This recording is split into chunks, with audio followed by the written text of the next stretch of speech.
Good afternoon, everyone. Welcome to the Aspiring Better Human podcast. Thank you to those who are joining the live stream, watching this in the replay, or perhaps listening later to wherever you get your favorite podcast.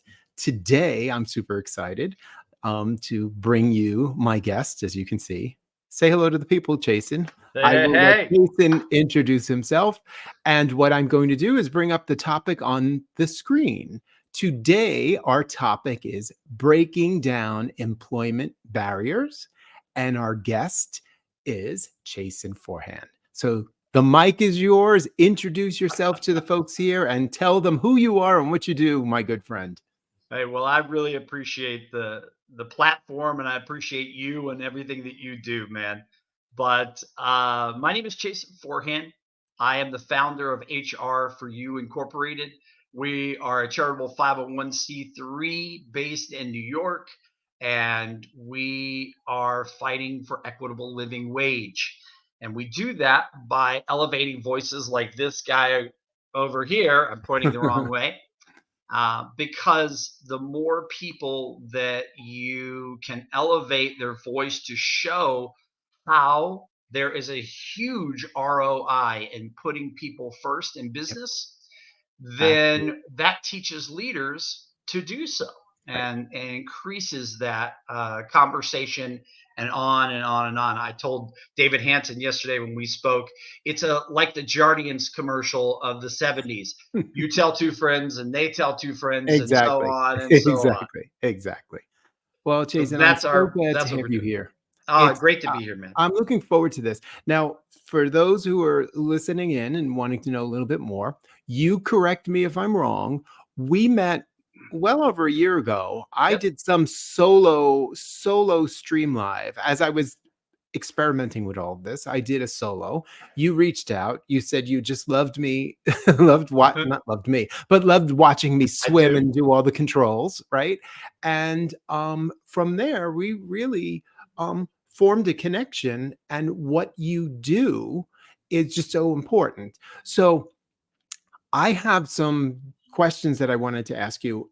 Sure. Anyone that looks at your LinkedIn bio, I love that you talk about you were a broken human and then you took steps. So I guess I want to just dive into it and then we're going to talk about your company. But what is it that broke you? I love that you're that honest and saying I was a broken human and then here we are today. Yeah. Tell us what was the catalyst to bring on that change? Well, I was a drug addict, and I was so bad at one point that I didn't have a place to stay. I didn't have a bank account, didn't have 2 cents to rub Wow. together, and I had done it to myself. I came. Uh, we had trauma in our childhood, but I let that affect me, and it started affecting me in high school, and then it became so much worse when I went off to college. And here I was a person who did extremely well in my studies, was in all honors in college, Wow. and just failed. And not failed forward. I failed where I stood, as Jason Redman calls it, standing on the X. Wow. I was stuck in my own head because in between these 2 years is the worst enemy for me. Right. And I literally got stuck. Couldn't wait to get to the next high. Was just a mess. A mess. I left everything behind. I broke a lot of people.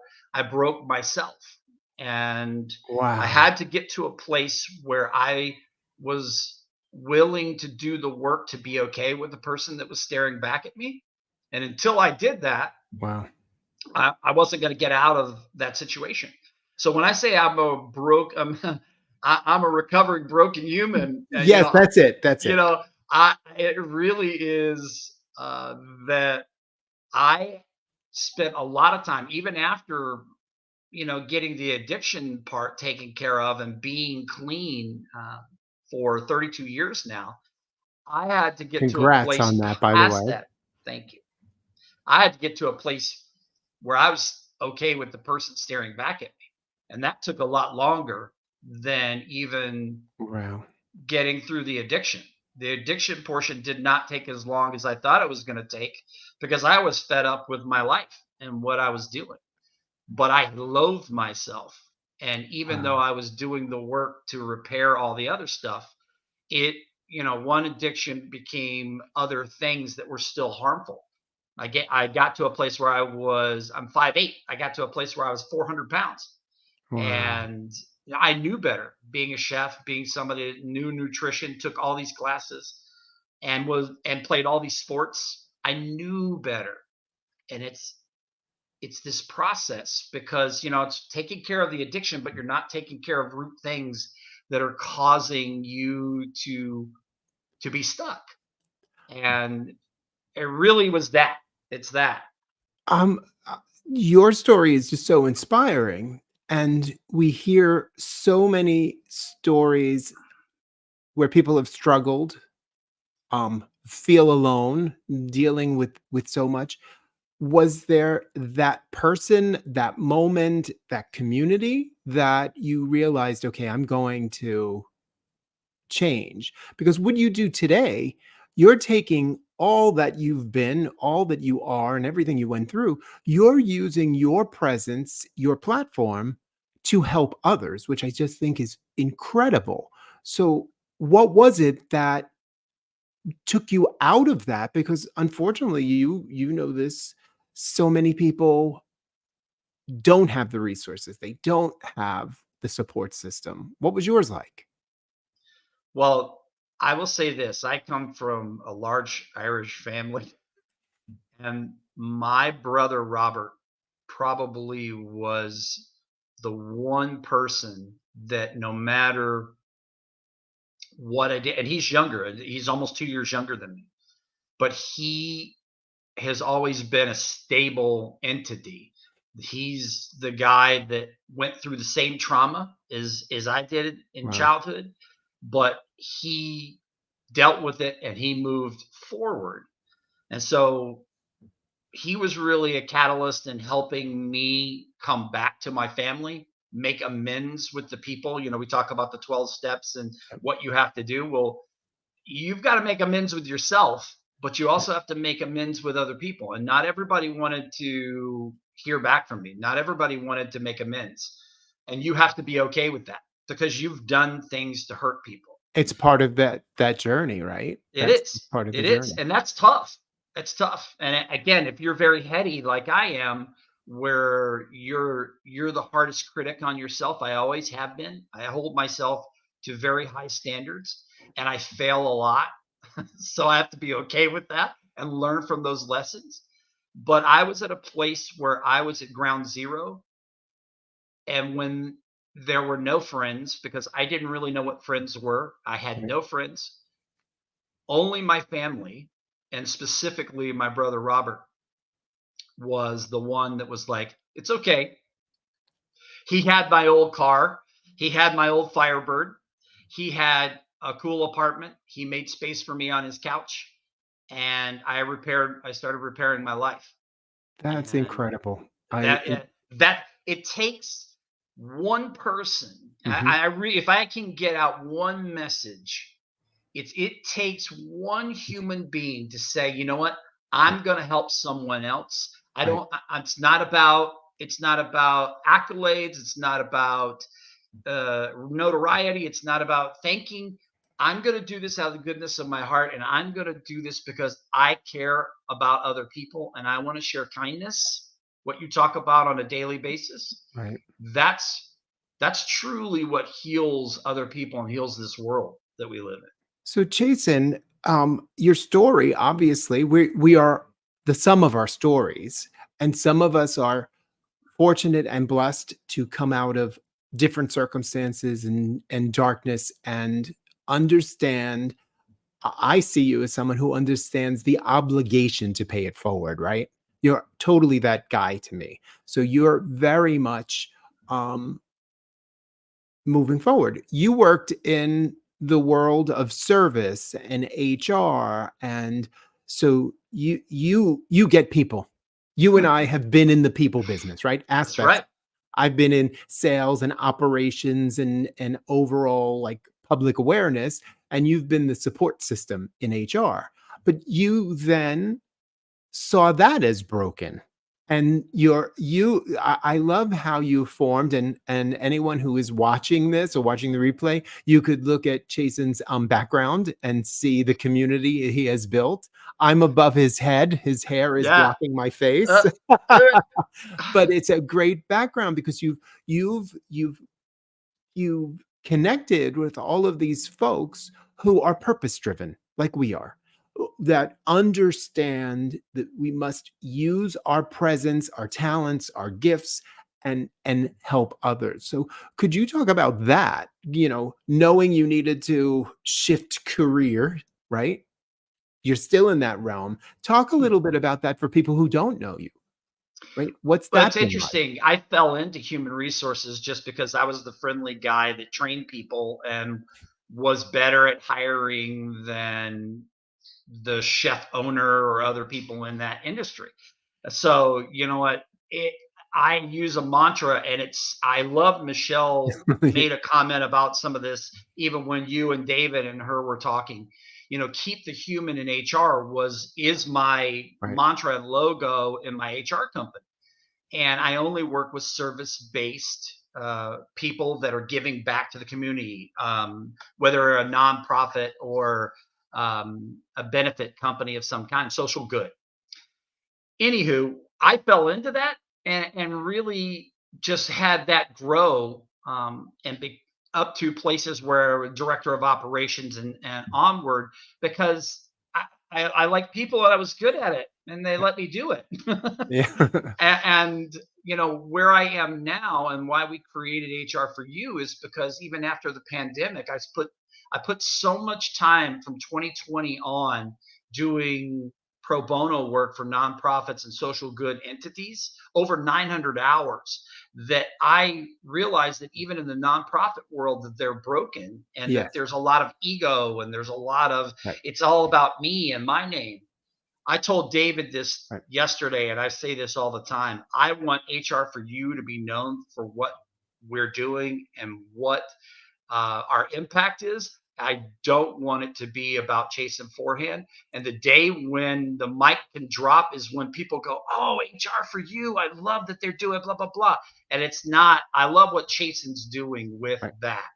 I really Exactly. want to get to that place. And so, coming full circle, it really is about creating an environment where we're empowering people to change, empowering leaders to understand the ROI of putting people first, and making changes within their organizations or within themselves so that they put people first. And that's going to change a lot of the socioeconomic issues that we have in poverty, crime, homelessness, food insecurity. It's all going to benefit when we start to put people first. What I love and why I was drawn to you in the conversations we had, and being part and participating in watching what you're doing, is that you, and I'd like to believe that I do as well, there are those of us who've had careers. We are people.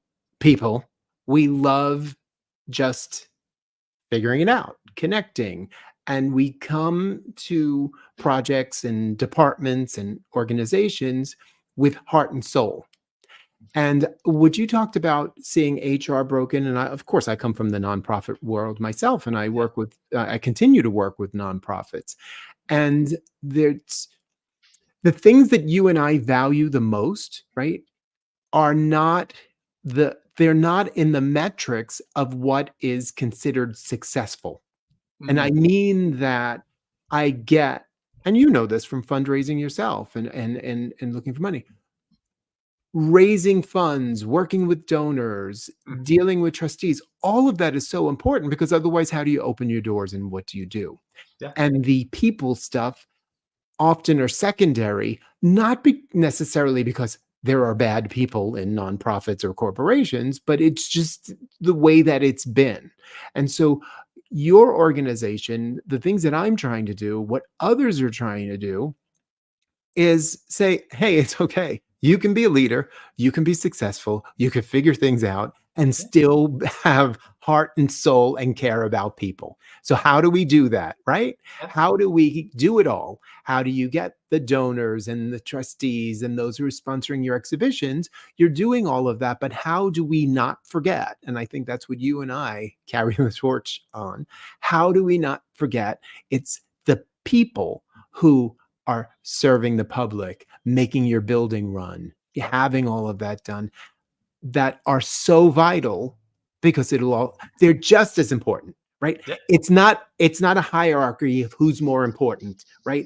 You and I believe in the power of people and Yeah. how important it is to see the big picture. Absolutely. So I'll stop preaching No, and no, let you I comment. love it. I love it. Yeah, I mean, that's one of the main things that I love about you is it is not about it isn't about metrics and it isn't about all this other stuff. It Right, for you and I and others, it really is about how do we change the narrative and still accomplish the goals. right. So I appreciate that. And I said to you earlier, I see David and Michelle. I have to connect back with Michelle. It's been like over a year. Michelle, I'm sorry. I'm gonna reach out. I apologize. Yes, you did say that before we came on air. You Yep, did say you were I going to did. reach out to Michelle. So David's put in a question here. What can you say to CEOs to convince them about the need to put people first and pay a living wage, Jason? Like, what do you do? Because you are totally in that realm. How do you have those conversations? Well, it's interesting because David and I talked about this yesterday in our conversation, and it is the methodology is to shine a light on the work you're doing, the work David's doing, the work that Tiffany Castano and these 69 now partners, That's great. 63 partners, 3 strategic alliances, and 3 sponsors that we have, and we're going to be announcing even more coming up. But we shine a light on what they're doing and show leaders how you can still have this tremendous ROI. But specifically, when I'm having conversations, David, with CEOs, and I've had 696 conversations with leaders over this past year, this is part of our impact report that's coming out. One of the things that I talk about specifically are stories like I've posted multiple times of a Chick-fil-A owner, because this is service industry, so it's really tough. Right, So I talk about this service, the Chick-fil-A owner who was in an area that was $11 an hour minimum wage. He started paying people $17 an hour, and he saw this tremendous yep, gain and boom. yep, People stayed longer. There was greater retention. He had less turnover. There right, were less uniforms being sent. He had more productivity. People were happier. right, He took it upon himself to figure out the math. So, busting the myths that you can't do it because you won't make enough profit, you will make more profit right. and you will be Exactly. more profitable. You Right. can figure out the data is there to show people what it's like when you have turnover, how much that really cost you, how much it costs you when people are disengaged. It's wow. I think we'll need another couple of episodes to talk about this, because for me, I had done what I had done naturally. I love people. I loved where I was. We had 7 million people a year. It was huge revenues. I loved it all. And to tell you the truth, I didn't focus on the numbers. I love to talk about the numbers because it reinforces for me Yeah, what I think the teams that I worked with, side by side, led, collaborated with, it's a tribute to what they were able to accomplish. yeah, But when I was a young manager and when I was thrown into that public realm of service, that now when I think about it, it was a calling. I didn't do it on purpose. It was subconscious. Kind of fell into it the way you just got described falling into HR. Um, Thinking to myself, I know that we need to get to this number, but I can't get there alone. And I can't get there just by wishing it to be or telling people to right. do things, right? How do you connect with everyone that you're working with? and saying, how are we going to get there? You get the best ideas. You get motivated people. You get to see people that can, I think it's the best part, outperform you and outshine you and go Right. on. Like that is just great. Leadership today, and you know this, leadership is not that. Leadership is all about the title and my position and a place of power and money and all that. And that's Yeah. a whole other episode. So, so I'm being mindful of time because we're a 30-minute show, and I just want to make sure that we get it all in. But that piece, right? So breaking down these barriers. My question to you, Chason, anyone that's listening that is in a leadership role, anyone that aspires to be a leader, or anyone just in an organization, what tips do you give to start breaking down those barriers? We've talked about the people element, but what Yeah. tips do you get? Practical tips that can help someone. I think the first thing is that you've got to take care of yourself, because you can't take care of others unless you take care of yourself. And I'm the work. It's great to preach that, but I'm terrible at it myself. I'm really working on it. Right, But self care and right, being, right, we don't talk about this enough, but each day there's conversations about suicide and about the pressures that just society puts on you as a leader, and that you put on yourself if you're someone like me where you're just so tough on yourself. right. So I think the first thing I would say to anybody is that you've got to take care of yourself, because you can't pour from an empty cup, if you've ever heard that. You really need to Yep. be in a good Amen. Yep. place. Absolutely. Then the second thing is listen more than you speak. Listen to other people, take in viewpoints. Don't assume that you know what other people want or Right. need. Right. And that was a great lesson for me really early on in my career, where I thought I knew everything and really needed to learn to be quiet and be Do you, present and listen. do you find this, sorry to cut you off, do you find this to be true? I too had to learn those lessons, and I've now become a big believer in the pause. Sometimes I have to not totally not respond or react in the moment. Say, let's pick this up tomorrow, the day after. I think sometimes we need to process, right? Yes. And as a new leader, a young leader, you sometimes feel the obligation that you're just supposed to jump in and this is the solution. Let's This is fix it what we now. should do. Yeah. Right. You have choice A, B, or C. And that's not it. Because if you take some time and think about it, there may be D, E, and F, or G Very or good. H is the better option, Yeah. right? Because then you could come back with a clear head. No, I absolutely agree, and have said multiple times where I need to unpack this, or I need to process this. I need to come back to this situation. I think that, and I do that even more now with the nonprofit, because there's constant pivoting. There's Right. constant ebb and flow in what we do, and based on what's happening in humanity and Right. what's going on in, Yeah. not only in the world but in our community here, Right. just in New York, and then Right. breaking it down to Newburgh and this area that I'm in. So yeah, I think there's tremendous power in being intuitive enough to say, hey, I've got to step back for a minute and take in all this information, and then let's discuss it further, and set that time. So, Jason, we've been talking about leadership, what brought us into the roles of leadership and what we do. What do you tell someone who is on the job search, looking for a job? Like, how do they use what they know? How do they um, start to break through that, right? There's been plenty of positive change that we're no longer in a society that there's still a lot of work to do, but there's we're no longer in a society that there's just like the central casting person that needs to be in these roles. But if you're a job seeker, how do people themselves stand out? you guide and we talk to executives about how to change. How does the individual out there pounding the pavement or looking online, how do they start to break through? How do they get your attention if you're filling a job? Well, I think there's a couple of things. Anna Morgan and Sarah Flip, Michelle, I think, has even talked about this. You've talked about this, but I think that the real thing, two parts. One, if you want to get people's attention, talk about what I call the XYZ.